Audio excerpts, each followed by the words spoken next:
work isn't exactly what you would call legal, but it brings in a ton of money. I don't just stand around on some street corner waiting for my clients. I have a very lucrative ad on Craigslist. 1 hour of work brings in hundreds of dollars, and I get to know I've made someone else's evening 1,000 times better. Of course, there are drawbacks. I get all sorts of clients. Young people, old people, skinny guys, fat guys, weirdos, and uglies. Yet only the occasional good-looking man. That, and I could go to prison for it. So I have to be very careful and secretive. I usually have my clients come over to my place, which is why I refuse to do house calls. It's just too dangerous going to a stranger's place. Recently, though, I made an exception. I had a guy respond to my Craigslist ad, and after I did the usual vetting of him to make sure he wasn't a cop, I gave him my number, and to my surprise, the guy sounded exactly like Peter Griffin. At first, I couldn't even get past it. I wasn't sure if he was doing an impression or if he was using some kind of voice changer, but the more I listened to him, the more I realized it was a legitimate guy trying to do a house call. Oh, come on. I've been saving up for the Quagmire special for months. I don't do alcohol, sir. All right. You don't have to do all the Quagmire stuff. Just pretend you're my wife, Lois. Are you even listening? I'm not coming.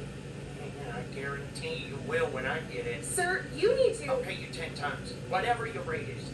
That's $2,000. Are you serious? Completely. Okay, fine. Send me the address. Yay! And you'll wear the khakis and the teal button-up, right? Yeah, I guess. Somehow, the guy got me to break one of my biggest rules. I know it wasn't the smartest idea, but the money was just way too good to pass up. The whole Family Guy dress-up thing was just weird as hell, but for the right price, I was accepting.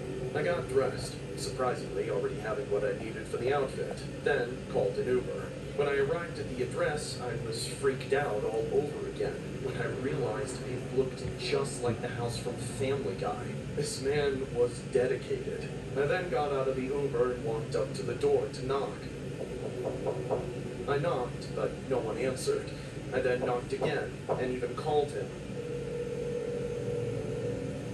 Still, no answer. I started to get upset as I thought I had come all the way for nothing, even wasting money on an Uber.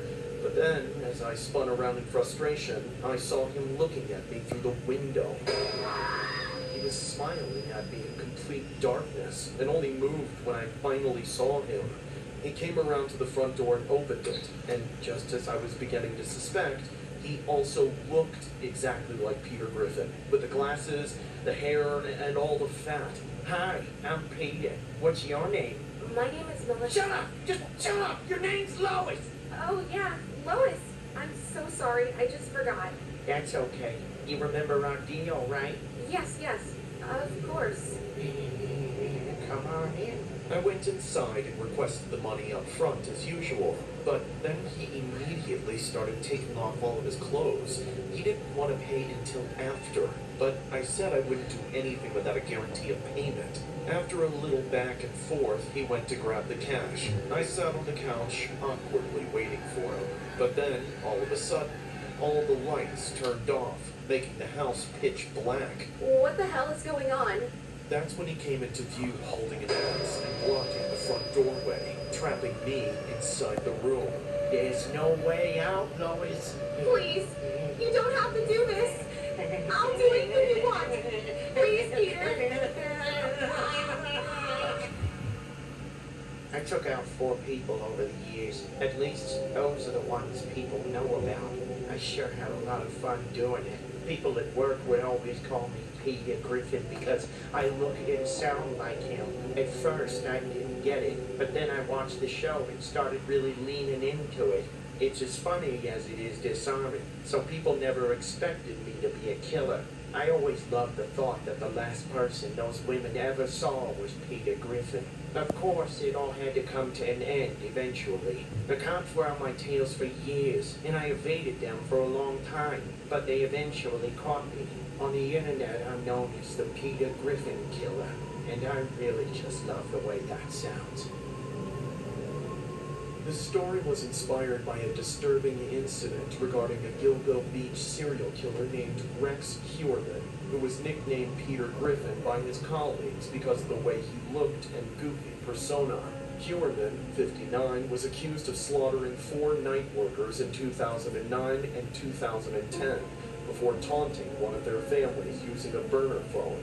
Hewerman, an architect, was arrested on Thursday night outside of his office in Manhattan, with colleagues left shocked by the sudden break in the cold case after nearly 2 decades. The married father of 2 denied taking out Gilgo Beach victims Melissa Barthelemy, Megan Waterman, and Amber Costello.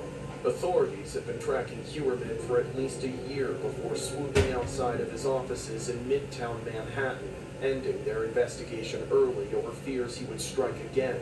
They arrested him with a burner phone on his person, with court documents revealing that he used a phone for each of his victims. It was alleged that Hewerman continued to patronize his victims at all hours of the night and was using burner phones to conceal his identity.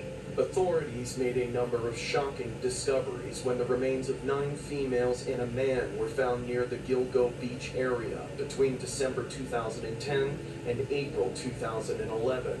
Some of the remains found also matched with partial remains found decades earlier, as far back as 1996. The man they called Peter Griffin was charged and sentenced accordingly.